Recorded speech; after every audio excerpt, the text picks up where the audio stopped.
तो साथियों परम पूज्य गुरुदेव ज्ञान योगी भी हैं, कर्म योगी भी हैं और भक्ति योगी भी हैं। गुरुदेव के जीवन में झांक करके आप देखें तो आपको ज्ञान योग की भी प्रेरणा मिलेगी, कर्म योग की भी प्रेरणा मिलेगी और भक्ति योग की भी प्रेरणा मिलेगी। भगवान राम जब इस दुनिया में आए और जब इस दुनिया से जाने का उन्होंने निश्चय किया तो सभी भक्तों ने उनसे पूछा कि प्रभु आप जा रहे हैं, आपके जीवन का संदेश, आपके जीवन का सार, आपके जीवन का सूत्र आपके जाने के बाद इस संसार को कौन बताएगा। भगवान भी विचार करने लगे कि मैं यदि चला गया तो मेरे सिद्धांत केवल उन्हीं तक रह जाएंगे जो मेरे समय में है, मेरे साथ में है। मेरे जाने के बाद और मेरे साथ वालों के जाने के बाद इस संसार को जो मैंने इस धरती पर आकर के परिवार के लिए, समाज के लिए, संबंधों के लिए आदर्श स्थापित किया है, जो हमने धर्म की स्थापना की है, वो लोगों को कैसे मिलेगा। तब भगवान ने विचार करने के बाद मन बनाया कि ब्रह्मर्षि वाल्मीकि जी ने एक ग्रंथ लिखा रामायण।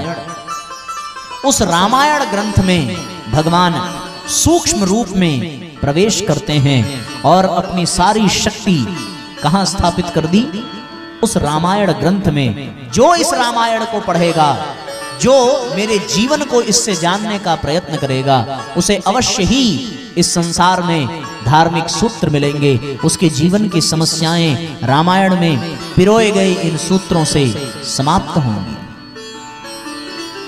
उसके बाद जब भगवान कृष्ण आए और जब उन्होंने इस धराधाम को छोड़कर गोलोक धाम जाने का निश्चय किया, तब उनसे यही प्रश्न उद्धव जी ने पूछा था। ये कहा था कि भगवान आप तो जा रहे हैं, आपके जाने के बाद आपके भक्त आपसे कैसे मार्गदर्शन पाएंगे।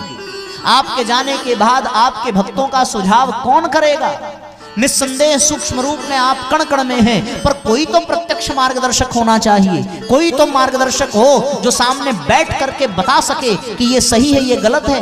क्योंकि सूक्ष्म संदेश तो वही सुन सकेगा जिसका अंतःकरण निर्मल होगा, पवित्र होगा, जो थोड़ी उच्च स्तरीय आत्माएं होंगी। पर सामान्य लोगों को आपके जीवन का संदेश, सामान्य लोगों को आपके जीवन का निर्देश कैसे प्राप्त होगा। भगवान कृष्ण सोचने पर विवश हो गए। तब भगवान कृष्ण ने कहा कि जिस प्रकार से समय समय पर हमारे अनेकों अवतार होते हैं, उसी प्रकार हर युग में एक ग्रंथावतार भी होता है। रामावतार के पश्चात रामायण के रूप में ग्रंथावतार हुआ और कृष्ण अवतार के पश्चात श्रीमद् भागवत महापुराण के रूप में ग्रंथावतार हुआ। फिर भगवान कृष्ण ने अपनी समस्त शक्ति को कहां स्थापित कर दिया, किस ग्रंथ में, श्रीमद् भागवत महापुराण में। बोले जो इन ग्रंथ के पन्नों को पलटेगा, जो इसके श्लोक दोहराएगा, स्वादु स्वादु पदे पदे, उसको हर चरण में श्लोक के आनंद मिलेगा, स्वाद मिलेगा और उसके जीवन में धर्म बढ़ता चला जाएगा, उसके जीवन में देवत्व बढ़ता चला जाएगा। भागवत की उन कथाओं से जुड़ करके उसका जीवन आनंदित हो जाएगा। बिल्कुल यही घटना साथियों परम पूज्य गुरुदेव के जीवन में घटी। जब गुरुदेव शरीर छोड़ करके जाने लगे तो फिर उनके ही शिष्यों ने पूछा कि गुरुदेव आप तो जा रहे हैं, पर आप सूक्ष्म रूप में निस्संदेह हम सबके साथ हैं, पर आपके सूक्ष्म संकेत, सूक्ष्म निर्देश वही समझ सकता है जिसके भीतर का कोलाहल थोड़ा शांत हो। पर जो व्यथित है, जो पीड़ित है, जो सामान्य है, जो साधारण स्तर का है, जो गृहस्थी है, जो अपने घर परिवार में उलझा हुआ है, यदि उसे मार्गदर्शक की आवश्यकता पड़ेगी तो फिर आपका निर्देश, आपका संदेश कौन उसे पहुंचाएगा, कौन उस तक समझाएगा। तब गुरुदेव ने भी पूर्व काल की घटनाओं को फिर से दोहराया। जैसे रामचरितमानस रामायण के रूप में भगवान राम का ग्रंथावतार हुआ, जैसे गीता और भागवत के रूप में भगवान कृष्ण का ग्रंथावतार हुआ, उसी प्रकार परम पूज्य गुरुदेव ने अपनी सारी शक्ति, सारी सामर्थ्य, सारे तप का अंश, सारा सब कुछ कहां स्थापित कर दिया, श्रीमद् पावन प्रज्ञा पुराण में स्थापित करके इस समाज को दे दिया कि ऐ दुनिया वालों, जब कभी भी मुझसे बात करना हो, जब कभी भी मेरा मार्गदर्शन चाहिए, तब श्रीमद् प्रज्ञा पुराण को उठा लेना, उसके पन्ने पलट लेना, उसमें छपी कहानियों को पढ़ लेना, उसके श्लोक को दोहरा लेना। मैं उसके माध्यम से तुम्हारा कल्याण करूंगा। और परम पूज्य गुरुदेव की सारी शक्ति उनके साहित्य और इस श्रीमद् पावन प्रज्ञा पुराण कथा में आकर के स्थापित हो गई। हम आज वही कथा सुन रहे हैं जो गुरुदेव के जीवन का दर्शन करा दे, जो गुरुदेव के जीवन को समझा दे और हमारे जीवन की समस्याओं को सुलझा दे। हम उस कथा को यहाँ पर सुनने के लिए एकत्रित हुए हैं। ये परम पूज्य गुरुदेव का ग्रंथावतार है। कभी उनका कबीर के रूप में अवतार हुआ, कभी समर्थ गुरु रामदास के रूप में अवतार हुआ, कभी उनका अवतार निस्संदेह स्वामी रामकृष्ण परमहंस के रूप में हुआ, कभी वो स्वयं परम पूज्य गुरुदेव बनकर के आए। पर इस दुनिया में स्थूल शरीर का त्याग करने के पश्चात उनकी प्रत्यक्ष अनुपस्थिति में इस संसार का प्रत्यक्ष मार्गदर्शन करने के लिए रामायण की ही भांति, श्रीमद् भागवत महापुराण की ही भांति कौन सा पुराण उन्होंने प्रदान किया? श्रीमद् पावन प्रज्ञा पुराण प्रदान किया। बोलिए श्रीमद् पावन प्रज्ञा पुराण की। गुरुदेव का प्रत्यक्ष स्वरूप है ये, प्रत्यक्ष वर्तते। यदि गुरुदेव का दर्शन करना हो तो प्रज्ञा पुराण में करें। प्रज्ञा पुराण कर्म योग, ज्ञान योग, भक्ति योग का समग्र दर्शन है।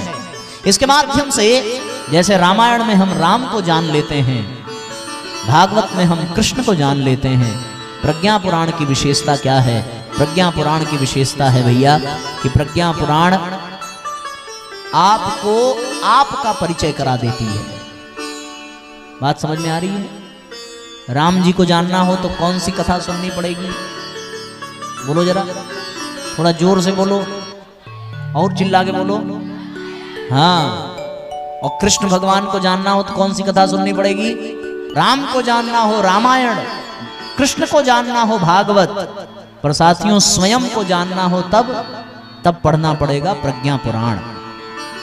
प्रज्ञा पुराण आपको आपका परिचय कराती है। व्यक्ति सब कुछ जान लेता है पर स्वयं को नहीं पहचान पाता।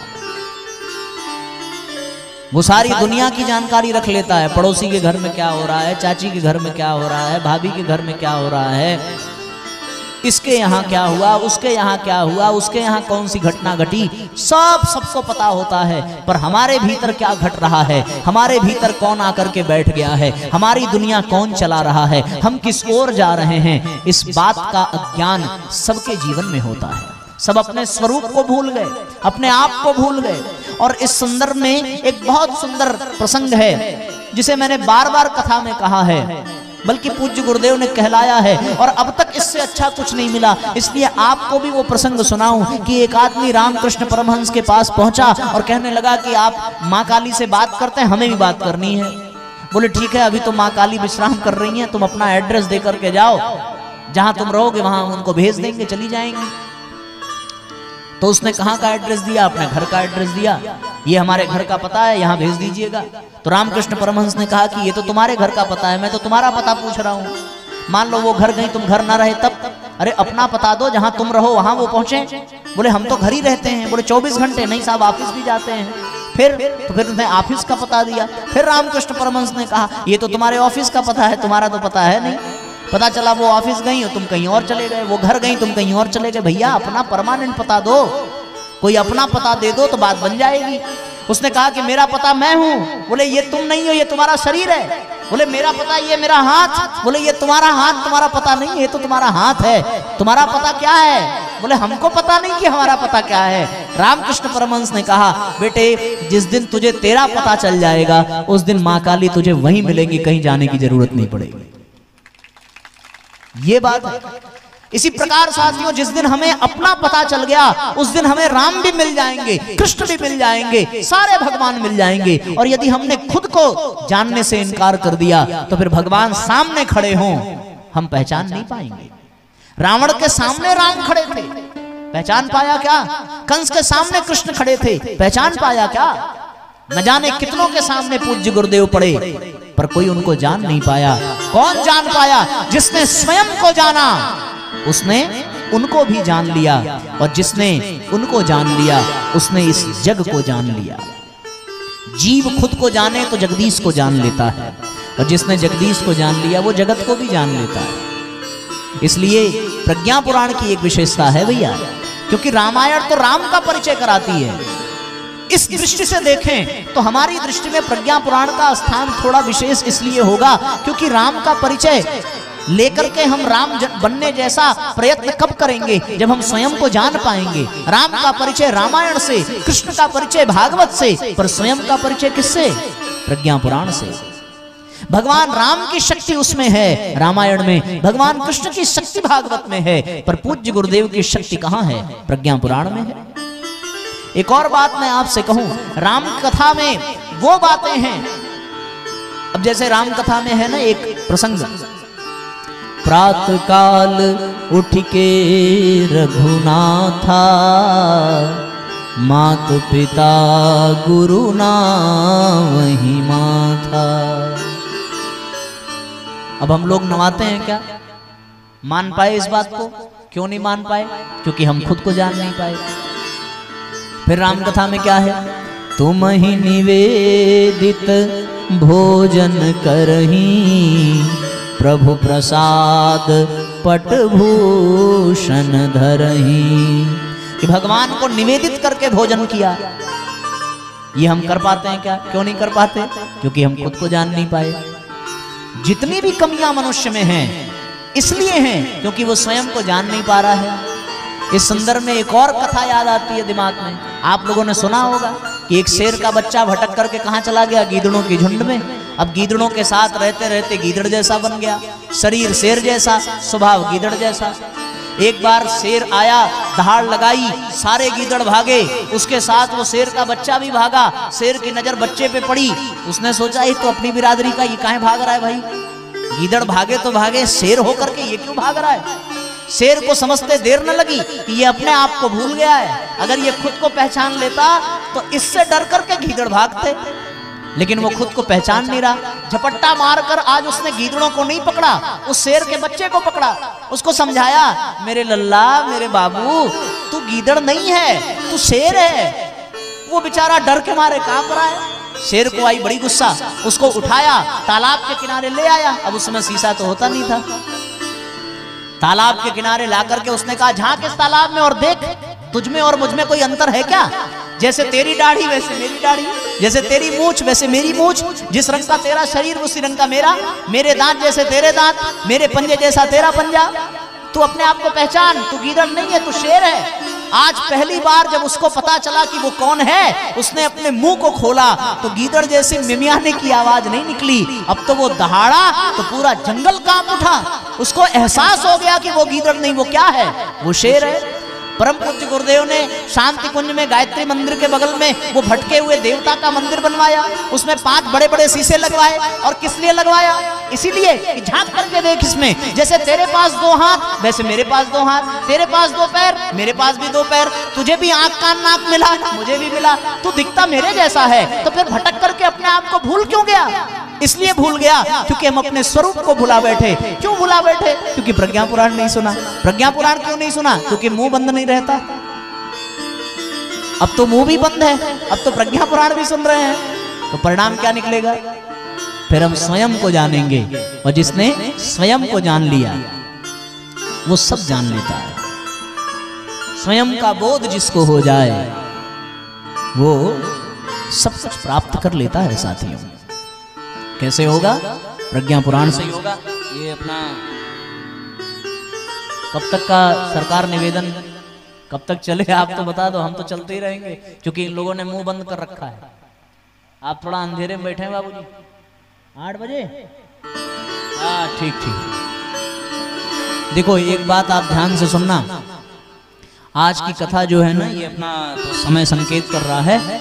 अभी आरती वारती करते 8 बज जाएगा। मैं पूरा सार आपसे कह दूं, हम लोगों ने प्रारंभ कहाँ से किया था कि सत्संग व्यवस्था पर आधारित नहीं है, सत्संग मोबाइल पर भी आधारित नहीं है, सत्संग संख्या पर भी आधारित नहीं है। सत्संग किस पर आधारित है? सत्संग सांख्य पर आधारित है, सत्संग चिंतन पर आधारित है, सत्संग ज्ञान पर आधारित है। सत्संग पूरा हुआ, फिर उसके बाद हम लोगों ने क्या चर्चा की? ज्ञान योग, कर्म योग, भक्ति योग। अलग अलग अवतार में अलग अलग योग की प्रमुखता गुरुदेव ने अपनाई, पर गुरुजी ने इस अवतार में तीनों को अपनाया। 3 स्थान पर की चर्चा हम लोगों ने की, मथुरा, आंवलखेड़ा और किसकी चर्चा की? गायत्री तीर्थ शांति कुंज की चर्चा की। वहां हम लोगों ने संगीत के माध्यम से मानसिक यात्रा की। और मैं एक बात आपको बताऊं, शांति कुंज देव संस्कृत विश्वविद्यालय में एक प्रतियोगिता हुई थी स्वरचित हिंदी काव्य की, तो वहाँ उसमें हमने भी पार्टिसिपेट किया था और उसमें हमने यही वाली कविता लिख करके भेजी थी जो हमने आपको सुनाई। और गुरुदेव की कृपा ऐसी रही कि प्रथम पुरस्कार मिला भाई साहब हमको। उस दिन से हमको लगा कि हम भी कुछ कुछ लिख लेते हैं। ये गीत हम लोगों ने उसमें गुनगुनाया था। एक अच्छा अवसर मिला काम करने का, तो वो गीत हमने आज आपको सुना दिया। तो हम लोगों ने सार क्या समझा कि फिर अपने को जानना है तो क्या सुनना पड़ेगा? प्रज्ञा पुराण सुनना पड़ेगा।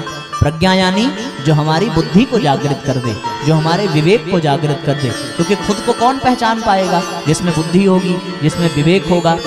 और साथियों, एक गीत हमने और लिखा है, पता नहीं गा पाएंगे कि नहीं, अभी थोड़ा रियाज हम लोगों ने किया नहीं है उस पर, फिर भी गुनगुनाते हैं। तब तक आप आरती की तैयारी कर लें। एक नया गीत है, अभी उसका हम लोग जो है ना पूरा नहीं गाएंगे, खाली ट्रेलर गाएंगे, क्योंकि थोड़ा रियाज वगैरह कर लेंगे, सेटिंग बना लेंगे, तो फिर अगली कथा में गाएंगे। आप यूट्यूब पर सुन लेना। तो हम लोगों ने उसको बनाया, बड़ा प्यारा गीत है।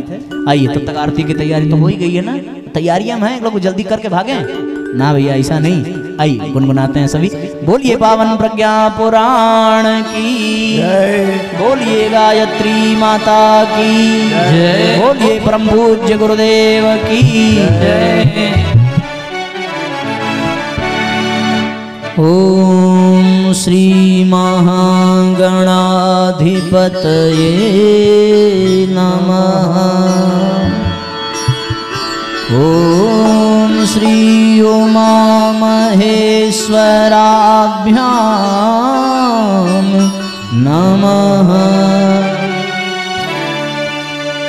परम पूज्य गुरुदेव की पद पंकज सिरनाय, सुमिरे माता भगवती,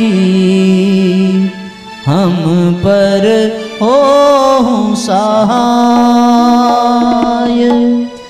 गुरु सत्ता की वंदना करते बारंबार, परिजन श्रोता बंधुजन नमन करो स्वीकार।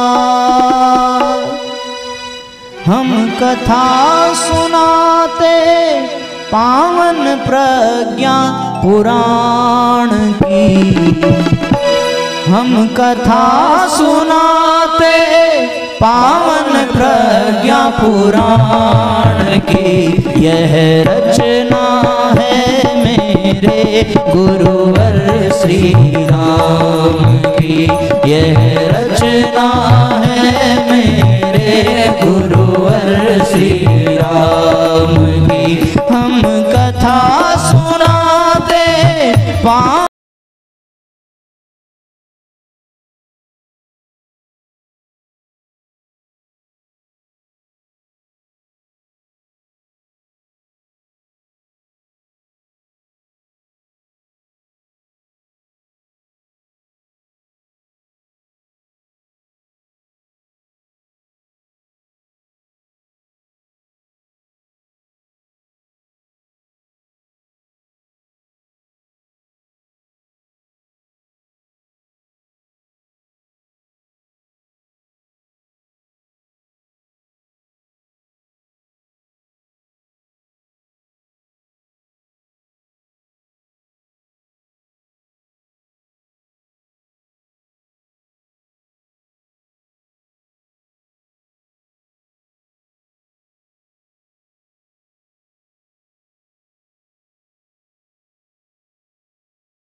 अंबिका प्रमाणा। तत्कालीन समस्या हेतु जग जगदीश बीच बन सेतु। तत्क्षण नारद प्रभु गृह जाई, समाधान हित अति अकुलाई। तब पाए नारद विधि भव रोग निदान के। तब पाए नारद विधि भव रोग निदान की। हम कथा सुनाते पावन प्रज्ञा पुराण की। हम कथा सुनाते पावन प्रज्ञा पुराण की। यह रचना है मेरे गुरुवर श्री राम की। यह रचना है मेरे गुरुवर श्री राम की। यह